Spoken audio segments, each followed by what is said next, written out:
So this concludes our examination of foreigners in Korea in the late 19th century through the early 20th century during the age of imperialism. The role that these foreigners played, how Koreans themselves interacted with foreigners, how they perceived foreigners, and how they were trying to transition from the pre-modern to the modern period. So there are a few takeaways that you should keep in mind from this lecture that is related to the series of the last 3 lectures.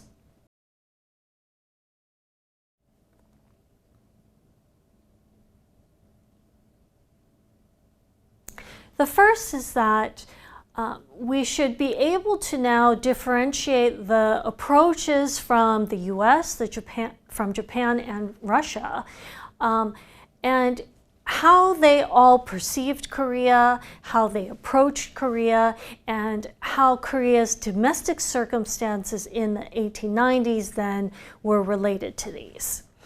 I'd also like you to try to think about the measures that Koreans themselves took in order to maintain their sovereignty in the late 19th century. So the various self-strengthening programs and the role that foreigners played in Korea's attempt to strengthen and defend themselves.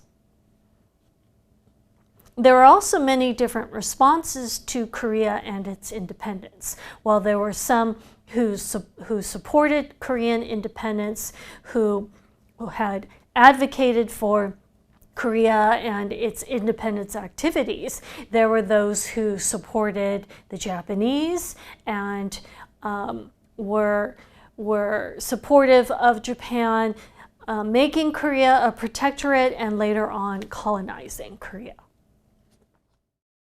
It is 1906, and for about 40 years you have experienced many different types of foreigners related to Korea's independence. You have experienced foreigners' expeditions and pillaging, treaties and commercial activities, educational and medical activities, and interventions in politics and diplomacy. How did your impression on foreigners change?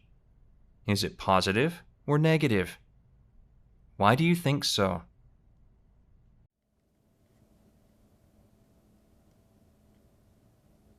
So while there were different ways for Korea to strengthen itself and to reform, one of the key aspects to this was that Korea needed to define what it meant to be Korean and define what Korean culture was.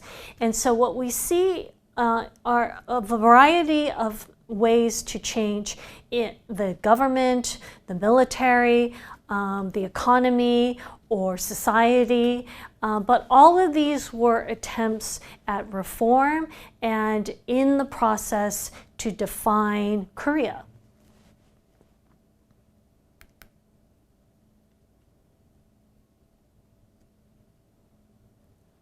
Also, simultaneously, there was the introduction of Western learning.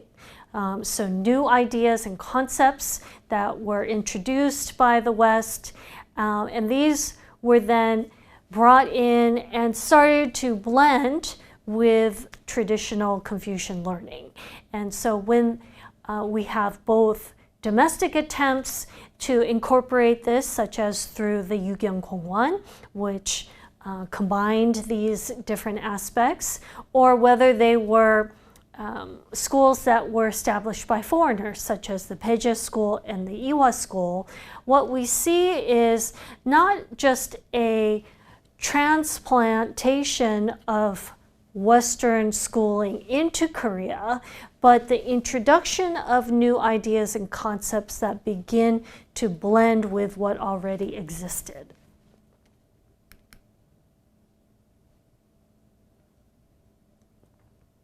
Particularly This comes to a culmination at the end of the 19th century and the establishment of the Great Han Empire in 1897.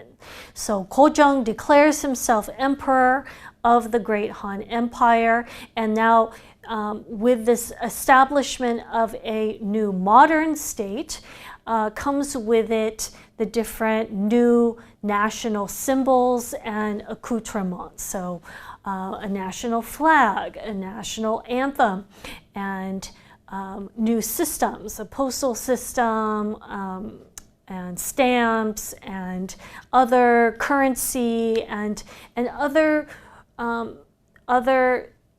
means of defining what it means to be Korean.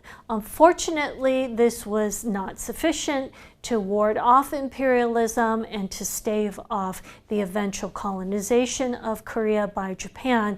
But what we do see is a concerted effort to reform and to change Korea with the help of foreign advisors, sometimes purely done by Koreans, both in Korea, outside of Korea, and at great odds against them.